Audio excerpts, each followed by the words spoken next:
Hi and welcome to Angler View. Today join me on another one of these lockdown videos. I should start calling them the lockdown series. I'm trying to bring those every day to you. As you saw in the last video, we talked about elastics, and this is a little bit of a request of how I keep my pole clean, and it's quite apt at the moment actually, because the last section I did was a brutal weather, just really cold, and you just wanted to pack up, which means my pole does need a clean. So we're going to go into what I clean it with, how I clean it, and how often we would do that.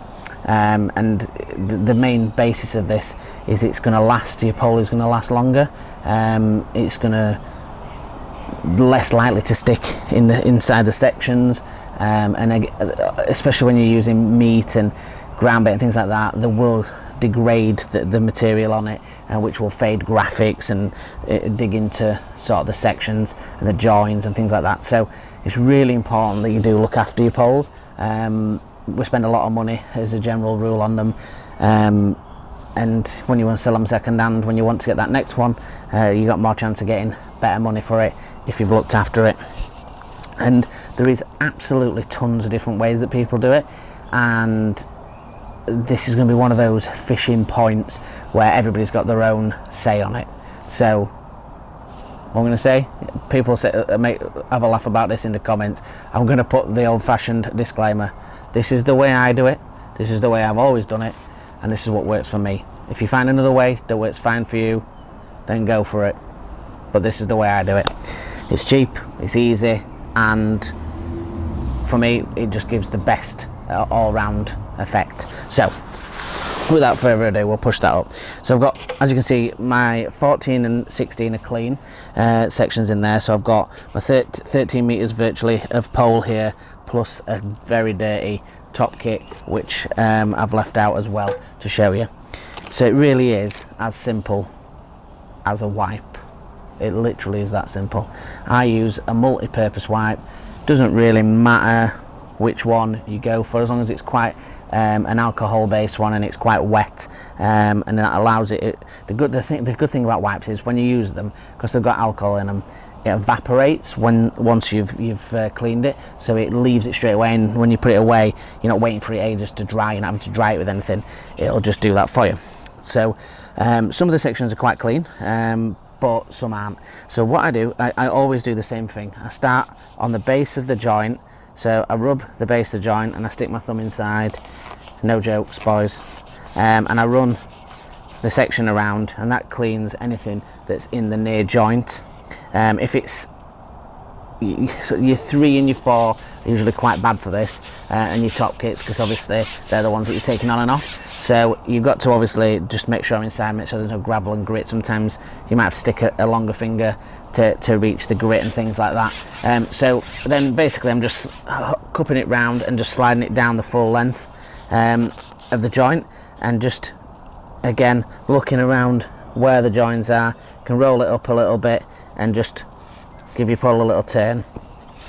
Now it's wet at the moment. I'm going to lay that down on the grass, and within a couple of minutes it's already it will start to evaporate. So we'll move it, we'll do section by section, and we obviously can speed my process up, but just keep checking your cloth. If you've got a cloth that you feel's getting quite a lot of contaminant on, then just use a new one.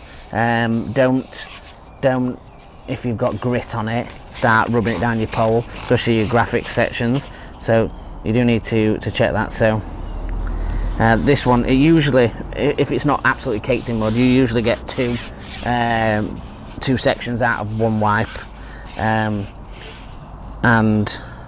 it's just cheap as chips. And I always carry and I'm sure a lot of you do, carry a bag of wipes, a pack of them in my bait bag or in my carry-all.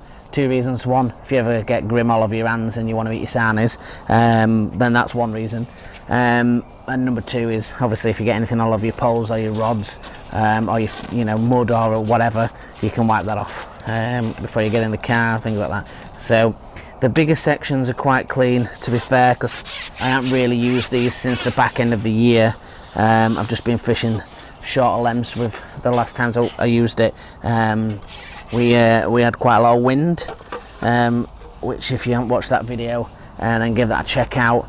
that ended up with me losing my number 5 section, snapped in half, which wasn't great, and that was on a little bit of a wind. But as you can see, I've got a brand spanking new one under warranty and from Browning, so that's a good thing about Browning. They don't mess about.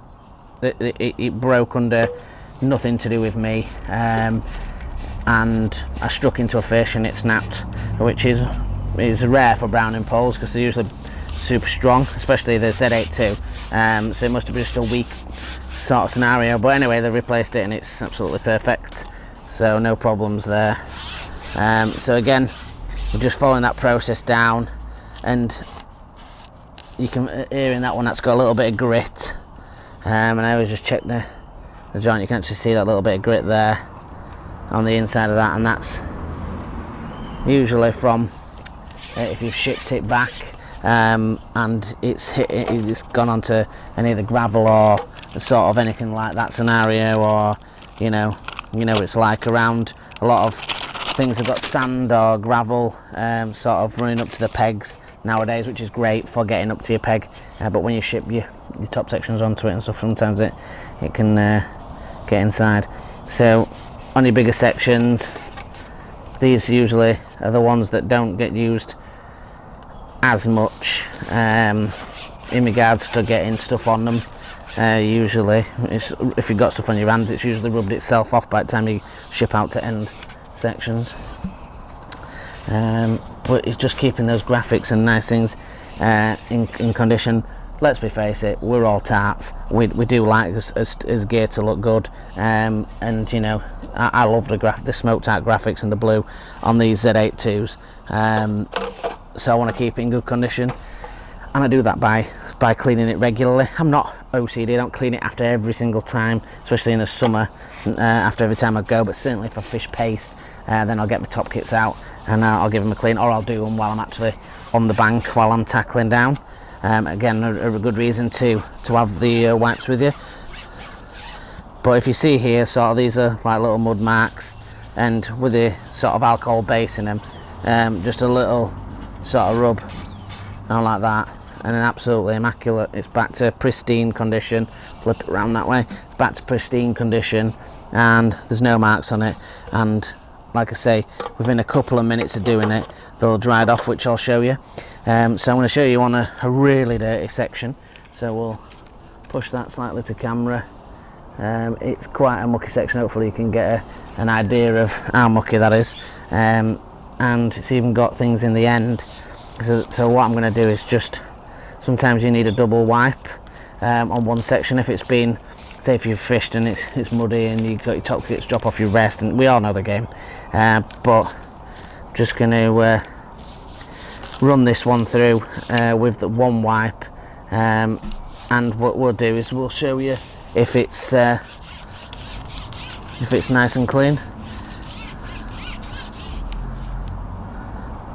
and really quick and easy to do, and they're very inexpensive wipes. Just don't leave them near the pond. They're not great for wildlife.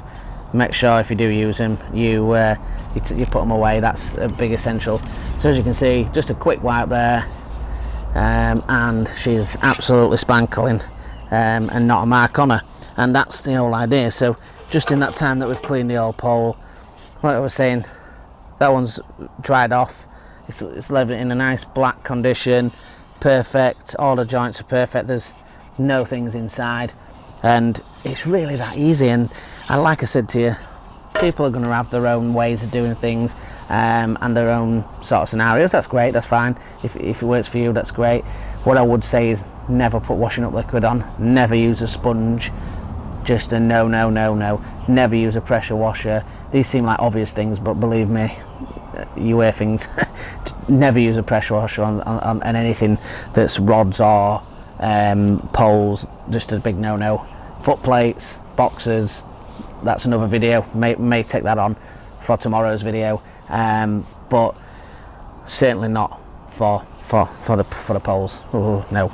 So hopefully that's just the way I'm doing it, and I've put that out there and you can see, and that gives you something you can do if you go and refresh and clean your stuff. Works exactly the same on rods I clean my rods the exact same way, and yeah, it's good to keep on top of your gear. It's good to look after your gear, and this is obviously why somebody's asked me for it, because it's always one of those hot debates where everybody's got their own way of doing it. So any sort of multi-purpose, not floor wipes or bathroom wipes, anything like that, you want a multi-purpose wipe, so something that you'd use for your baby's bum or your hands or anything like that. They're the kind of perfect ones for that scenario. You can use alcohol free, they do work, but the alcohol ones evaporate a little bit quicker, so it'll just dry quicker. That's the only difference really.